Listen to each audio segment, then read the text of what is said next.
안녕하세요, 민티저입니다. 오늘은 제가 그동안에 만들어 봐야겠다라고 생각은 했는데 계속 밀려가지고 못 만들었었던 컴퓨터를 하나 만들어 보려고 해요. 바로 서버용 제온 CPU를 미니 ITX 케이스에다가 넣는 건데요. 제가 그동안에 꽤 많은 종류의 중국산 메인보드들을 보여드렸는데 아마 제온 CPU용으로 나온 미니 사이즈 메인보드는 보여드린 적이 없을 거예요. 그게 바로 요건데요.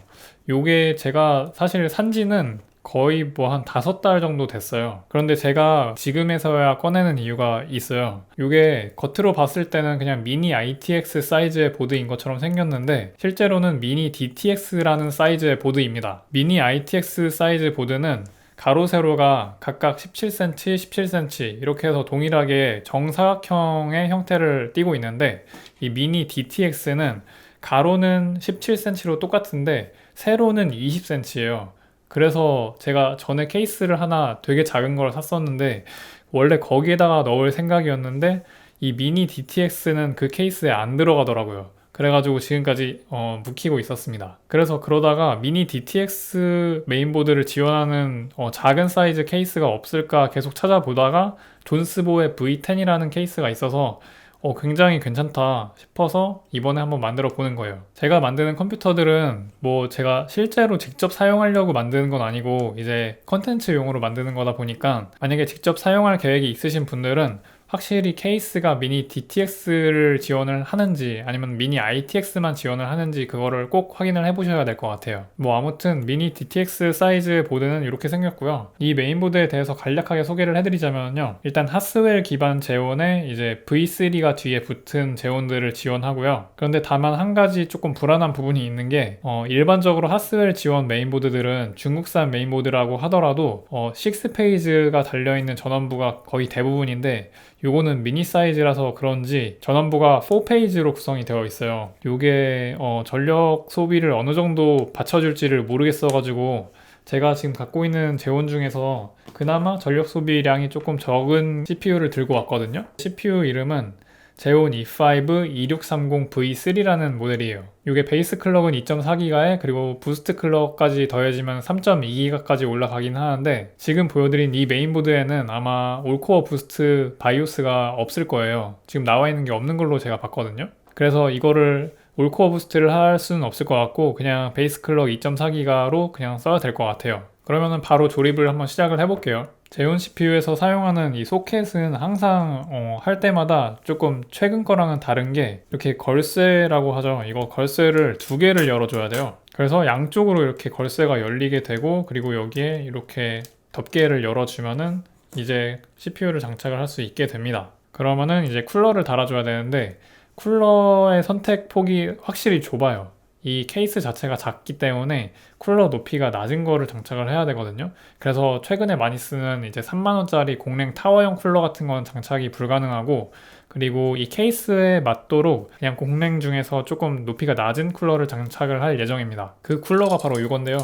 이게 엄청 싼 쿨러예요. 이 제온 CPU에 맞는 이 2011V3라는 소켓에 들어가는 그런 쿨러고 요게 높이는 한 6cm에서 7cm 정도 돼서 이 케이스에 잘 들어갈 수 있을 것 같습니다. 근데 그 전에 써멀 그리스부터 좀 발라야겠네요.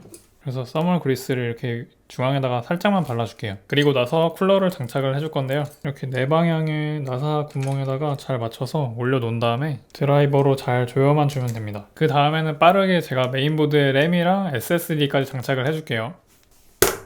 참고로 중국산이지만 이 메인보드에도 NVMe SSD도 장착을 할 수가 있어요. 그래서 저는 SSD는 삼성전자의 PM981A를 사용을 할게요. 그리고 제가 말씀을 안 드린 게 있는데 중국산 메인보드는 살 때 이렇게 메인보드 배터리가 빠져서 와요. 이게 뭐 때문인지는 모르겠는데 뭐 중국에서 넘어올 때 무슨 중국 법 때문에 그렇다고 들은 것 같거든요. 아무튼 그래서 배터리가 빠져 있는 상태로 와서 우리나라에서 배터리를 따로 구매를 해서 껴줘야 됩니다. 요거를 네이버에서 검색해서 구매를 하실 수가 있는데 대략적으로 한 3, 4천 원 정도 하는 것 같더라고요. 3, 4천 원짜리를 사면은 한 6개 정도 들어있어요. 그래서 요거를 갖다가 사서 이렇게 껴주면 됩니다. 그래서 메인보드 조립은 이렇게 다 끝났고 요거를 케이스에다가 옮겨서 설치를 해봐야겠죠. 그러면은 케이스를 옮겨 와야 되는데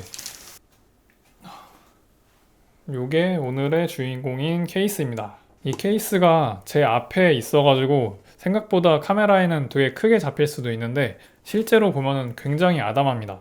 이 가로 폭이 17cm인가 그랬거든요. 피 폭은 대략적으로 봤을 때 한 30cm 조금 넘는 것 같아요. 굉장히 사이즈가 아담하고요. 가운데 이렇게 구분이 되어 있어요. 그래서 카메라로 봤을 때 이 앞쪽으로 보이는 부분에 그래픽카드가 장착이 되고, 그리고 제가 보는 면 쪽으로는 메인보드가 장착이 돼요. 보통은 메인보드 위에다가 수직으로 그래픽카드가 장착이 되는데, 그런데 이거는 이렇게 생긴 라이저 카드라는 거를 이용을 해서 이 라이저 카드의 부분을 갖다가 메인보드에다 끼우고, 그리고 반대편으로 이 장착 부분을 넘겨서 여기다가 그래픽카드를 끼우게 돼요. 그러면은 이게 메인보드에 그래픽카드가 수직으로 장착이 되지 않고 양면을 맞닿아서 장착이 되는 거예요. 어떻게 장착이 되냐면은 메인보드는 이렇게 있고, 뭐 그래픽카드는 뭐 이런 식으로 이렇게 기판을 두 개를 서로 메인보드랑 그래픽카드가 마주보고 장착이 됩니다. 신기하죠? 요걸 빨리 이제 조립을 해볼게요. 일단 케이스를 분해를 조금 해야겠죠?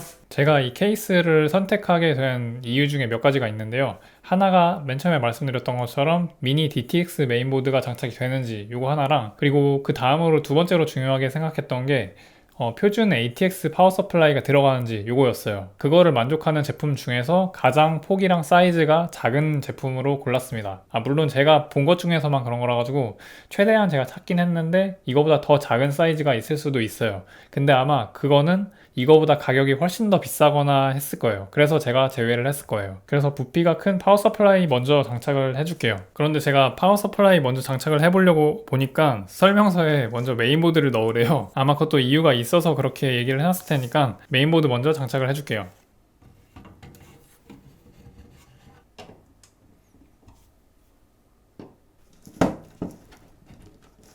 이거 파워 서플라이를 그냥 넣으려고 했는데 이걸 그냥 넣으면 안 되고 여기 안에 있는 브라켓을 분리를 한 다음에 거기에 설치해서 넣어야 되는 거였어요. 확실히 미니 ITX 사이즈 케이스를 설치를 하려면은 뭔가 시행착오가 계속 반복이 됩니다.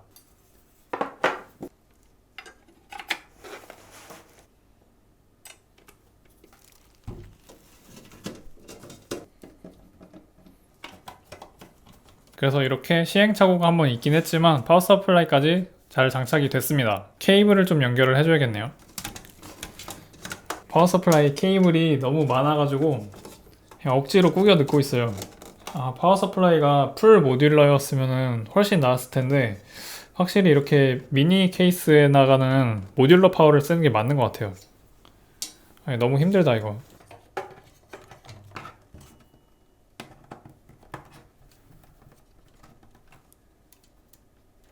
그래서 선정리가 대충 어느 정도 된 것 같은데요. 일단 이쪽 면에는 아까 말씀드린 것처럼 메인보드가 장착이 되고 여기 표준 ATX 파워가 장착이 됐고요. 그리고 이 반대편에 이제 그래픽카드가 들어가는 공간이 되는데 이쪽을 라이저 케이블로 통과를 시켜서 이렇게 아마 들어가게 될 거예요. 이렇게 끼워지게 되고 이 위에다가 이제 그래픽카드가 꽂히게 되는 거죠. 근데 제가 확인을 못한 건지는 모르겠는데 아주 큰 문제가 지금 생겼습니다. 이 라이저 케이블을 통과를 시켜가지고 이렇게 반대편에다가 그래픽카드 장착하는 부분까지 라이저 케이블 길이가 거기까지 안 닿아서 설치를 지금 못하게 되어 버린 상황이 됐거든요. 그런데 저는 다행히 라이저 케이블 원래 있던 게 하나 있어서 다시 여기다 꼽아서 거기다 꽂아주면 될 것 같은데, 이게 제가 단화 상세 페이지에서 못 본 걸 수도 있는데 이 DTX, 미니 DTX 사이즈 메인보드를 쓸 때는 이 라이저 케이블이 여기까지 안 닿는다고 되어 있어야 될 것 같아요. 이거는 제가 못 본 걸 수도 있으니까 나중에 한번 다시 제가 그 페이지를 확인을 해볼게요. 그런데 저는 말씀드린 것처럼 이렇게 케이블이 하나 더 있어가지고 여기에다가 또 연결을 해주고 나서 이거를 꼽아주도록 할게요. 근데 보통 이렇게 라이저 케이블을 여러 개 연결하게 되면은 데이터 통신에 약간 영향이 있을 수도 있는데, 그래도 지금은 어쨌든 설치를 해야 되니까. 그래서 어쨌든지 간에 라이저 케이블 두 개를 써가지고 이렇게 설치를 마무리를 해줬습니다. 이제 여기다가 이 그래픽 카드를 한번 달아보도록 할게요. 그래픽 카드는 이런 식으로 달리게 될 거예요. 참고로 그리고 이 그래픽 카드는 GTX 1080입니다.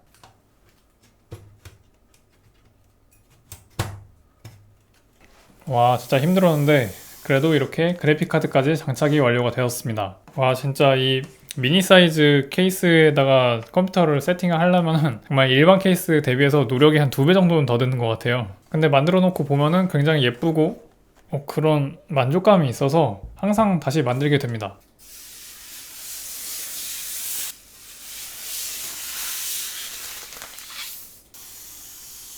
만들어 놓고 보니까 제가 생각했던 것보다도 더 이쁜 것 같아요. 그럼 한번 전원을 이제 넣어 볼게요. 오. 그러면 윈도우를 설치를 하고 나서 간단하게 성능 테스트도 한번 해볼게요. CPU 성능 자체는 그렇게 높은 편까지는 아니라서 엄청 고사양까지는 게임을 못 돌릴지도 모르겠는데 그래도 어느 정도는 괜찮게 돌릴 수 있는 수준의 성능입니다. 그리고 무엇보다 구형 제온 CPU를 미니 ITX는 아니지만 미니 DTX 사이즈의 메인보드는 구할 수가 있었기 때문에 이렇게 아담한 사이즈의 케이스에 잘 들어갈 수가 있었던 것 같아요. 다만 아까 전에 말씀드린 것처럼 이 V10 케이스에 들어있는 그 라이저 케이블은 미니 DTX 사이즈 메인보드를 장착을 하면은 선이 짧을 수가 있으니까 그 부분은 참고를 해주시면 좋을 것 같습니다. 그러면 오늘 영상은 여기까지입니다. 오늘도 봐주셔서 감사하고요. 행복한 하루 되세요.